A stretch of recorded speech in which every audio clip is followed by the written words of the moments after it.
Bapak Ibu saudara-saudari di dalam Kristus Yesus, sebelum kita merenungkan firman Tuhan, mari kita tenangkan hati dan pikiran kita. Damai sejahtera Allah yang melampaui segala akal akan memenuhi hati dan pikiran saudara-saudari di dalam Kristus Yesus. Kita berdoa. Kami naikkan puji syukur bagi Tuhan kami Yesus Kristus yang mengasihi kami hingga sampai saat ini. Di saat ini kami mau merenungkan firman-Mu. Kami membuka hati dan pikiran kami agar diisi oleh firman-Mu yang menjadi kekuatan kami untuk menjalani hari-hari kami, sehingga kami kuat dalam iman hanya untuk memuji-muji nama Tuhan. Dalam nama Tuhan kami Yesus Kristus kami berdoa. Amin. Bapak Ibu saudara-saudari, firman Tuhan yang kita renungkan terambil dari Ulangan pasal 30 ayat 11 sampai ayat 14. Beginilah firman Tuhan.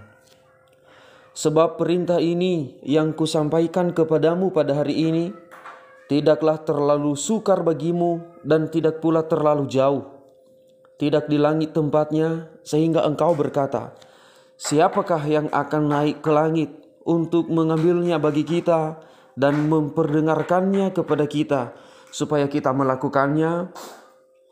Juga tidak di seberang laut tempatnya, sehingga engkau berkata, siapakah yang akan menyeberang ke seberang laut untuk mengambilnya bagi kita dan memperdengarkannya kepada kita, supaya kita melakukannya.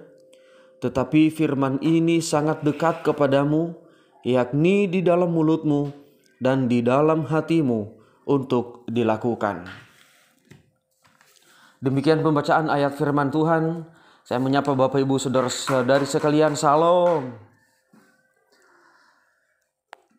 Tema renungan firman Tuhan adalah memberitakan dan melakukan firman Tuhan.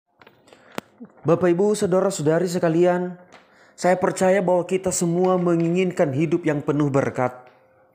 Kita semua menginginkan hidup yang penuh bahagia, aman, nyaman, tentram. Kita menginginkan hidup yang rezekinya terus melimpah dan mengalir. Kita pasti semua menginginkan hidup yang baik. Jika kita menginginkan hidup yang seperti itu, maka hanya ada satu syaratnya, yaitu lakukan firman Tuhan dengan segenap hati. Setia dan taat kepada perintah Tuhan. Maka semua apa yang kita inginkan dalam hidup ini akan dihadiahkan Tuhan bagi kita. Seperti itulah yang terus diingatkan Musa kepada bangsa Israel dari firman Tuhan yang kita renungkan ini. Ini adalah saat-saat paling terakhir di mana Musa sebentar lagi akan berpisah dengan bangsa Israel. Dan bangsa Israel akan melanjutkan perjalanan menuju tanah perjanjian, yaitu tanah Kanaan, tanah yang telah dijanjikan oleh Allah kepada mereka. Untuk memasuki tanah perjanjian tersebut, Musa terus mengingatkan mereka, mengingatkan bangsa Israel apa yang harus mereka lakukan, apa yang harus tetap mereka ingat, yaitu agar bangsa Israel terus taat melakukan firman Tuhan, agar nanti mereka di tanah perjanjian itu beruntung, penuh berkat, penuh sukacita.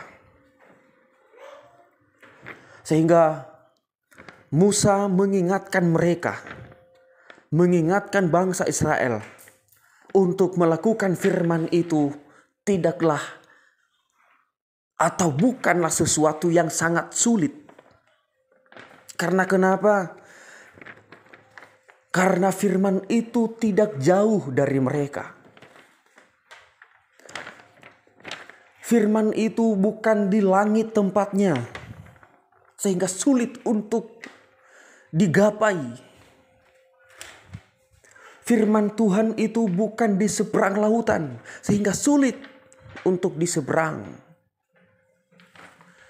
Tetapi firman Tuhan itu sangat dekat, yaitu ada di hati dan di mulut mereka. Sekaligus juga firman Tuhan ini mengingatkan kita bahwa firman itu dekat kepada kita. Firman Tuhan itu dekat kepada manusia. Agar kita melakukannya. Agar kita juga taat dan setia melakukan firman Tuhan. Sehingga tidak ada alasan bagi manusia untuk tidak melakukan firman Tuhan. Bapak, Ibu, Saudara-saudari, sesuatu pekerjaan akan sangat sulit dilakukan seandainya pekerjaan tersebut tidak ada di dalam hati seseorang. Sehingga pada saat ia melakukan pekerjaan itu, maka menjadi beban. Dia melakukannya seperti beban berat. Dia melakukannya dengan penuh kebingungan dan bingung mau ngapain. Akhirnya dia menyerah dan cuek pada pekerjaan itu. Dengan kata lain, jika pekerjaan tersebut tidak ada di dalam hati seseorang, maka ia tidak mencintai pekerjaan itu. Karena itu maka ada istilah peribahasa mengatakan, cintailah pekerjaan, maka engkau merasa nyaman dengan pekerjaan itu. Seperti itulah firman Tuhan jika tidak ada di dalam hati seseorang. Jika seseorang tidak menempatkan firman Tuhan itu di dalam hatinya, di dalam kehidupannya, maka sudah otomatis dan jelas firman Tuhan akan menjadi sulit untuk dilakukan. Kalaupun nanti melakukan firman Tuhan akan menjadi beban. Selalu merasa dan berkata, saya tidak sanggup. Saya tidak mampu memenuhi itu. Kita masih ada di dalam kedagingan, tinggal di dunia. Mustahil kita bisa melakukan firman Tuhan itu. Sesungguhnya bukan karena tidak mampu, tetapi yang sebenarnya firman Tuhan tidak ada di dalam hatinya. Apalagi kalau menurut seseorang firman itu ada di dalam Alkitab. Sehingga nanti kadang-kadang firman Tuhan dijadikan jimat. Kalau contohnya ada orang sakit terbaring di tempat tidur, maka mereka mengambil Alkitab, mereka buka dan mereka letakkan di atas kepala orang sakit itu. Karena menurut mereka itu bisa mengusir setan. Padahal Bapak Ibu kita nggak tahu. Sepanjang hidup orang yang sakit itu dia nggak melakukan firman Tuhan. Mereka mengira bahwa kekuatan firman Tuhan itu ada di dalam Alkitab. Mereka tidak tahu dan mereka lupa bahwa kekuatan firman Tuhan itu ada pada saat kita melakukannya. Itulah kelemahan-kelemahan orang percaya sampai pada saat ini. Bahkan banyak yang menganggap firman Tuhan itu dianggap seperti dongeng. Sehingga boleh dipercaya, boleh tidak. Boleh dilakukan, boleh tidak. Bahkan firman Tuhan sering dijadikan sebagai candaan-candaan. Kalau sudah berkumpul. Dan mereka menjadikan firman Tuhan itu sebagai candaan-candaan tertawaan mereka. Seperti firman Tuhan itu sangat rendah dalam pandangan dan pikiran mereka. Bahkan kadang firman Tuhan itu dianggap sebagai obat. Dipakai pada saat butuh. Digunakan hanya pada saat sakit. Tetapi pada saat kuat, pada saat tidak sakit, dicuekin. Tidak diingat. Tetapi pada saat nanti ada pergumulan, pada saat ada tantangan hidup, baru ingat firman Tuhan. Itu namanya hanya memperalat Tuhan saja. Dan setelah nanti pergumulannya itu selesai, dia kembali cuek pada firman Tuhan. Dia kembali melakukan keinginan-keinginannya sendiri. Seperti kancil yang minta tolong kepada buaya. Karena si kancil dikejar-kejar para pemburu, sehingga ia sampai pada pinggir sungai. Di pinggir sungai dia melihat ada seekor buaya di dalam sungai itu. Lalu dia minta tolong kepada buaya. Buaya, tolong saya mau mati. Itu pemburu mengejar-ngejar saya. Lalu buaya bilang begini, Aku akan menolongmu. Tapi katakan dulu, kita siapa? Kancil bilang begini, asalkan engkau menyelamatkan saya, maka kita adalah saudara. Akhirnya buaya bilang begini, ya udah lompat di atas punggungku, saya akan menyeberangkan kamu di seberang. Dengan semangatnya kancil melompat ke punggung buaya. Sampai di tengah-tengah sungai, kembali buaya menanya, kita siapa? Kancil menjawab, kita adalah saudara. Terus mereka menyeberang sampai di pinggir sebelah.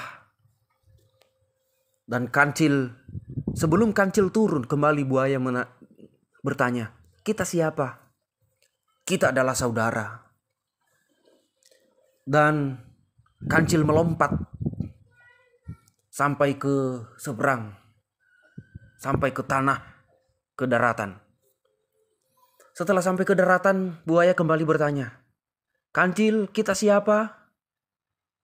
Apa jawaban kancil? Sudah berbeda. Dia bilang begini, kalau tadi kita saudara, sekarang setelah saya sudah sampai di daratan ini, saya akan cari hidup sendiri dan lanjutkan hidupmu di air itu. Saya tidak mungkin lagi kembali di air itu. Akhirnya kancil pergi dan tidak mengakui buaya lagi sebagai saudaranya. Seperti itulah kehidupan yang hanya memperalat firman Tuhan. Hanya pada saat butuh, hanya pada saat sakit terdesak, baru menggunakan firman Tuhan. Baru dekat pada firman Tuhan, baru menempatkan firman Tuhan di dalam hatinya. Tapi setelah dia melewati masa-masa tantangan itu, dia kembali tidak peduli kepada firman Tuhan. Dari firman Tuhan hari ini mengajarkan kita agar kita tetap taat melakukan firman Tuhan. Kita tidak usah mencari-cari di mana firman Tuhan, bagaimana cara melakukannya. Bagaimana cara supaya kita mengerti? Tidak usah. Karena firman Tuhan itu sebenarnya sudah sering-sering kita dengar. Sebenarnya firman Tuhan itu kita sudah mengerti. Kita sering membaca, kita sering mendengar. Firman itu sudah ada di dalam hati. Firman itu sudah dekat, sudah ada di mulut kita. Yang diharapkan dan dibutuhkan sekarang, bagaimana kesiapan hati untuk melakukannya. Jangan mengabaikan firman Tuhan. Karena firman Tuhan itu adalah yang membawa kehidupan bagi kita. Membawa keberuntungan bagi kehidupan kita. Melakukan perbuatan sesuai dengan firman Tuhan yang dikehendaki oleh Tuhan. Itulah yang membawa kita pada kehidupan yang kekal. Yang mendekatkan hidup kita kepada Tuhan. Dan itulah yang terus membawa keberuntungan, rezeki, sukacita, damai di dalam kehidupan kita. Dalam kehidupan keluarga. Di dalam kehidupan beraktivitas mencari nafkah setiap hari. Itulah yang harus kita sadari. Yang harus kita mengerti. Bahwa tanpa firman Tuhan, maka hidup menjadi sial. Hidup akan menjadi malang. Mari kita memberitakan dan melakukan firman Tuhan itu dalam hidup. Jangan puas dengan keadaan hidup kalau tidak didasari dengan firman Tuhan. Semoga firman Tuhan ini memberkati dan menguatkan kita semua untuk tetap taat dan setia melakukan firman Tuhan. Menyadarkan kita bahwa firman Tuhan itu sudah kita miliki, sudah dekat dalam hidup kita. Hanya tinggal melakukannya saja. Demikianlah firman Tuhan Bapak Ibu. Dan sebagai ayat hafalan dari kitab Ulangan pasal 30 ayat 14. Beginilah firman Tuhan. Tetapi firman ini sangat dekat kepadamu, yakni di dalam mulutmu dan di dalam hatimu untuk dilakukan. Mari kita bersama-sama. tetapi firman ini sangat dekat kepadamu, yakni di dalam mulutmu dan di dalam hatimu untuk dilakukan. Mari kita berdoa. Terima kasih Tuhan Yesus, berkat yang Engkau berikan bagi kami. Engkau selalu baik dan selalu mengingatkan kami agar hidup kami ini menjadi baik. Kami mendasari hidup kami dari firman-Mu. Pedoman hidup kami adalah firman-Mu saja, sehingga kami memiliki keberuntungan, berkat hidup yang baik dalam hidup ini. Ajari kami Tuhan, kuatkan kami untuk melakukannya, dan kami menyerahkan hati kami untuk diatur oleh firman-Mu. Dalam nama Tuhan kami Yesus Kristus, kami berdoa. Amin.